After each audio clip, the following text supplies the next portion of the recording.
We all know the top 1% of salespeople are doing something different. They seem to have an unfair advantage, a secret weapon that helps them close more deals with less effort.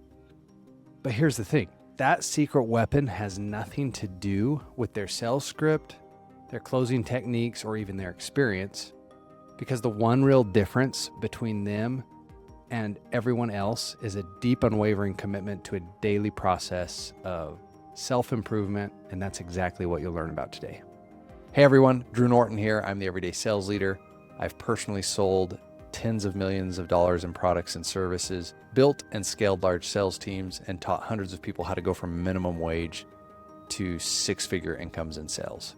My mission, I want to change the way the world sees sales because, look, selling is noble, selling is leadership, it's freedom, it's abundance, and most importantly, sales is life. Now, I'm a firm believer that the sales you make in your life are a direct reflection of the work you're putting into your sale. So we're going to talk about three pillars today: your circle of influence, the content you consume, and the correlation between self-work and sales presence. The first pillar is pretty simple, the circle of influence. You've probably heard the saying, you're the average of the 5 people you spend the most time with. If you're constantly around people who complain, who don't push themselves, or who don't celebrate your wins, or maybe even tear you down when you are winning, that's what you'll actually become. But if you intentionally surround yourself with good people who also are leveling up, who challenge you, who support you, it pulls you forward. In sales, this is a non-negotiable. Who you're learning from, who you're talking to after a tough call, that environment is everything. You need to be in a place where people help you get 1% better every single day. And that's what I've noticed. The times I've grown the most is not just when I'm working on myself, but I'm surrounded by people that are obsessed with doing the same thing. And it's just crazy the difference that environment can do for you. Sometimes that means cutting certain people out of your life. And sometimes that means you just don't give someone as much attention or time that you used to. And that can be difficult. And I've also found that when I surround myself with the right people, I'm so much happier as I'm chasing my dreams and my goals and my vision. So the second pillar is about the content you actually consume. Look, your mind, it's kind of like it's a garden, right? And whatever you put in there is actually what's going to grow. This isn't just about like sales training books, though those are great. And I think those are something you ought to, as a salesperson, you need to take a lot of time in. But I'm talking about everything else. Like, what are the podcasts you listen to? What are the books you read?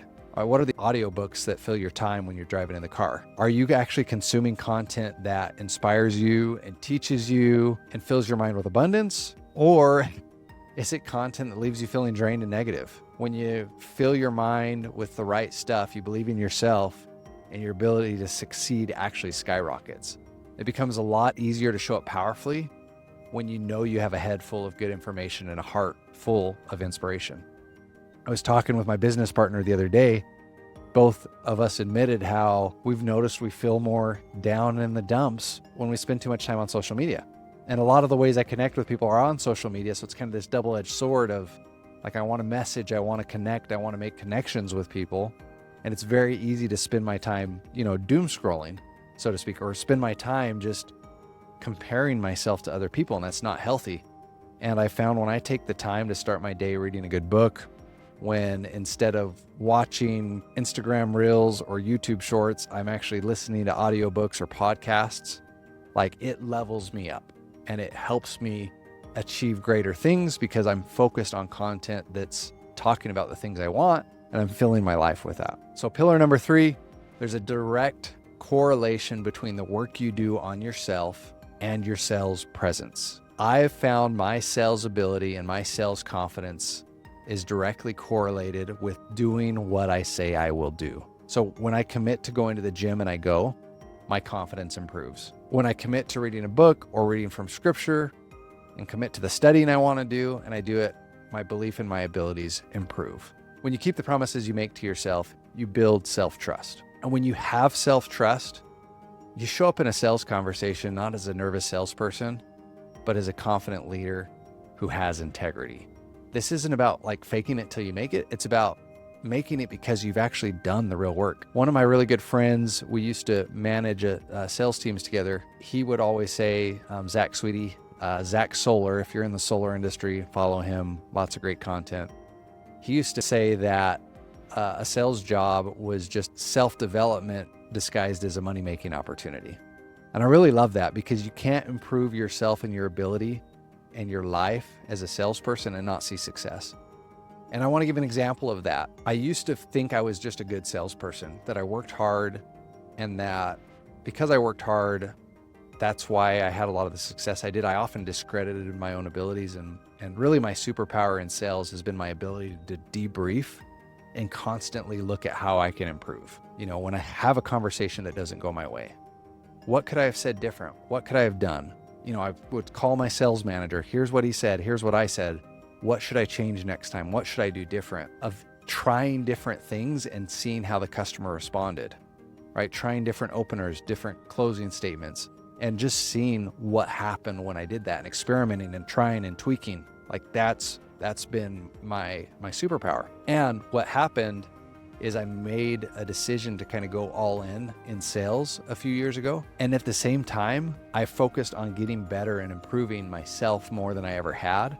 It led to a breakout year. I led my company in sales. The next couple of years, I created the largest team in our company. I broke a lot of personal records, company records, and my teams did as well. And that all came from just a focus of getting better every day. I changed the way I started my day. A great book, The Miracle Morning. If you haven't read that, you ought to. Don't think you need to have a 1, 2, 3 hour morning routine, but starting your day the right way, working on yourself first is so important in life, and especially if you're in sales. You've got to improve every day if you want to improve as a salesperson. So whether you're looking to improve your sales skills or just your daily life, remember it all starts with the work you put in yourself. The people you're around, the content you consume, and the promises you keep to yourself are what build true sales confidence. But if you're ready to build a sustainable system for sales success, and you want personalized guidance on how to truly transform your approach in your life, I invite you to book a Sell-In with Confidence breakthrough session down in the description below. It's where we'll map out your unique path to fearless selling. So book that call with me, go out there and lead every single day, and remember, sales is life. Now, if you want to see the relationship between maybe your health and sales, check out my last video where I talk about how I lost 100 pounds and what I learned about how that relates and correlates to getting better at sales.